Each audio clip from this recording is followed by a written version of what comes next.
Assalamualaikum warahmatullahi wabarakatuh. Selamat pagi anak-anakku. Semoga tetap dalam keadaan sehat dan tentunya selalu semangat di setiap pembelajaran.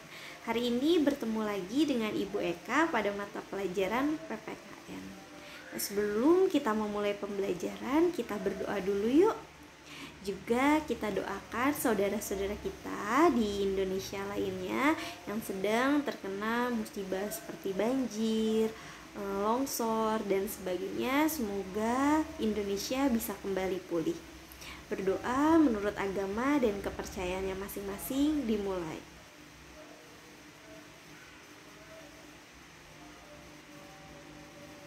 Berdoa selesai. Nah, hari ini kita masih akan membahas materi mengenai makna dan juga arti dari kebangkitan nasional pada tahun 1908. Nah, jika kalian punya pertanyaan terkait materi hari ini, kalian boleh tanyakan di kolom komentar, melalui WhatsApp ataupun melalui Google Classroom.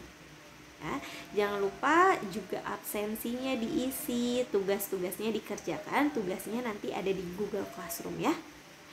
Sambil memulai pelajaran, jangan lupa disiapkan alat-alat tulisnya, catat poin-poin pentingnya ya.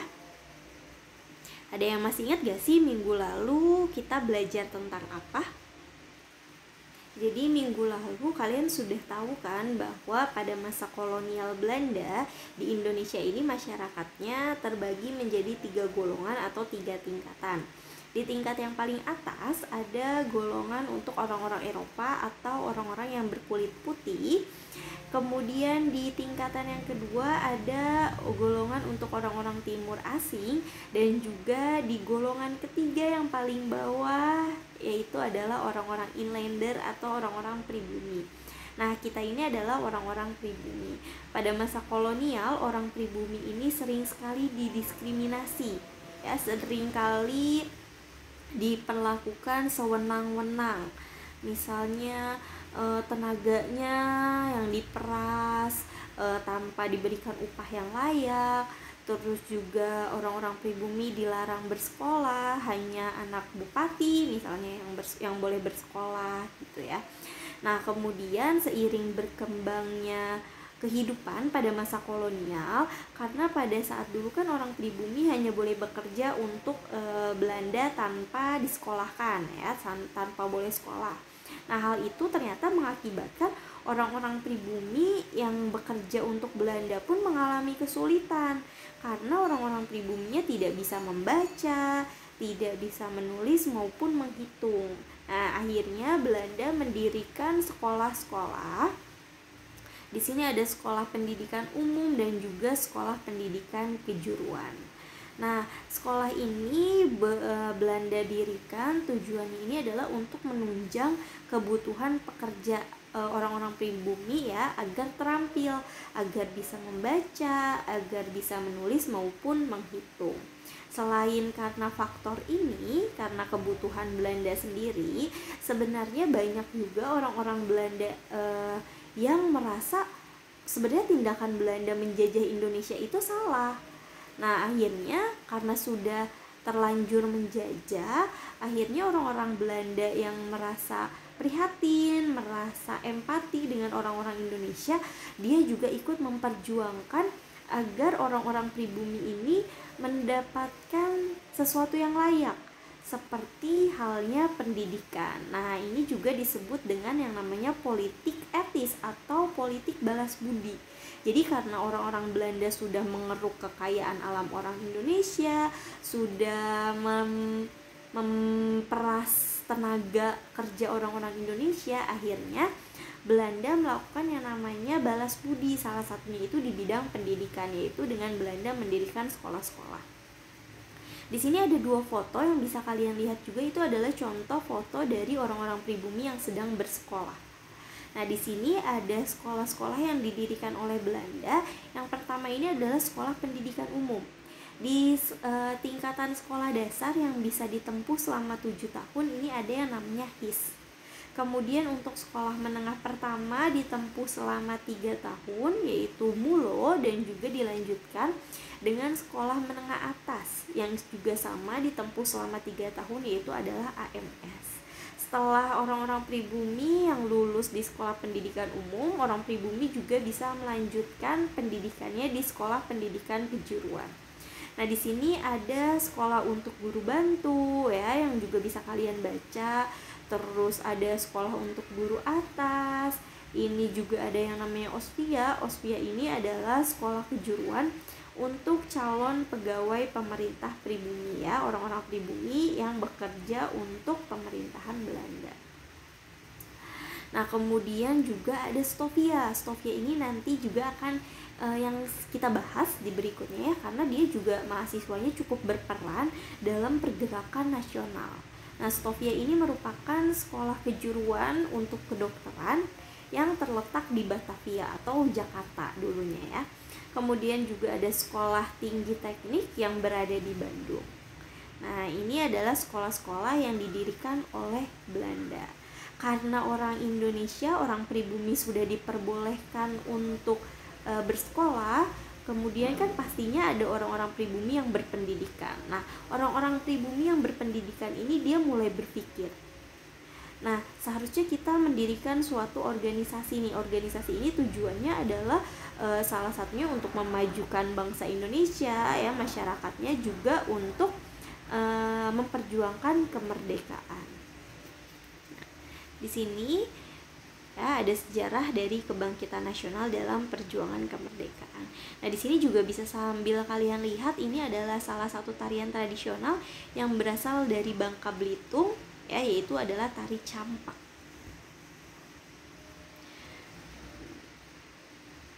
Nah, di sini sejak kedatangannya ke bumi Nusantara atau ke Indonesia, Belanda ini kan terus mengambil kekayaan alam bangsa Indonesia, melakukan penjajahan, memonopoli perdagangan. Nah, akhirnya beberapa pemuda Indonesia yang bersekolah, yang sudah mengenyam pendidikan, dia mulai berpikir nih dan juga menyadari pentingnya untuk melawan pemerintahan Belanda ya, penindasan yang dilakukan oleh Belanda. Nah, sehingga kemudian orang-orang yang berpendidikan ini mendirikan suatu organisasi-organisasi. Nah, organisasi awalnya ini adalah ada 3. Yang pertama ini yang lebih dulu dibuat, yaitu organisasi Budi Utomo. Nah, organisasi Budi Utomo juga merupakan organisasi yang menginspirasi organisasi-organisasi lainnya yang kemudian akan dibentuk. Nah, organisasi Budi Utomo ini didirikan pada tanggal 20 Mei tahun 1908. Nah, ada yang ingat gak sih 20 Mei ini biasanya kita peringati sebagai hari apa? Ya, jadi 20 Mei ini juga kita peringati sebagai Hari Kebangkitan Nasional. Nah, asalnya itu ini dari hari berdirinya organisasi Budi Utomo. Nah, Budi Utomo ini didirikan, pelopornya ini tokoh-tokohnya bisa sambil kalian lihat ya, yaitu ada Dr. Wahidin Sudirohusodo yang juga dibantu ya, ada juga mahasiswa dari STOVIA tadi, mahasiswa kedokteran. Ini ada Dr. Sutomo, juga ada Gunawan Mangunkusumo.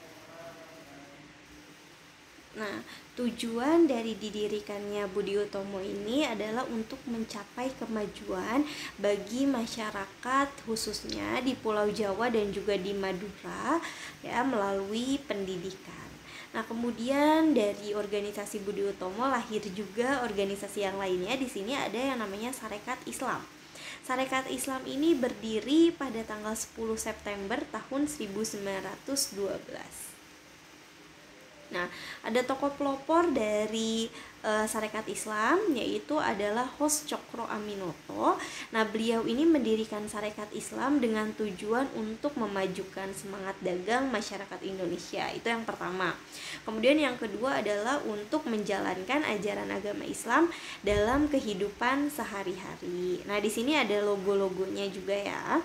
Kemudian organisasi yang lahir berikutnya yaitu adalah Indis Partij. Indis Partij ini berdiri pada tanggal 25 Desember tahun 1912. Nah, tokoh-tokoh pelopor dari Indies Partij ini yang bisa dilihat atau mungkin yang juga kalian sudah kenal, yaitu adalah yang dinamakan dengan tiga serangkai.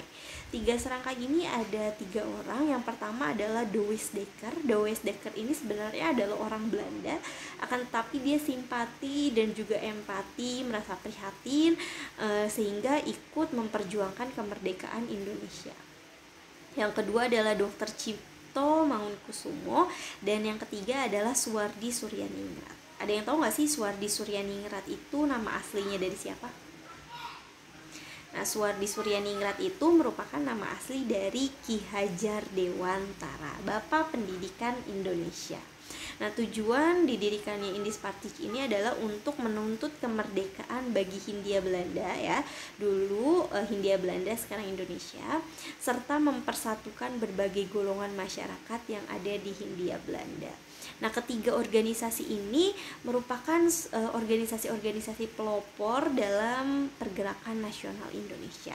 Nah, sehingga juga banyak menginspirasi pemuda-pemuda yang lainnya untuk membuat organisasi, sehingga bermunculan organisasi-organisasi baru yang berbeda latar belakangnya kan, misalnya Budi Utomo bidang pendidikan, Sarekat Islam bidang perdagangan masyarakat Islam gitu kan, untuk memperjuangkan ajaran Islam, agama Islam juga misalnya gitu, yang walaupun berbeda latar belakang tapi sama-sama punya keinginan, yaitu untuk memerdekakan Indonesia ya.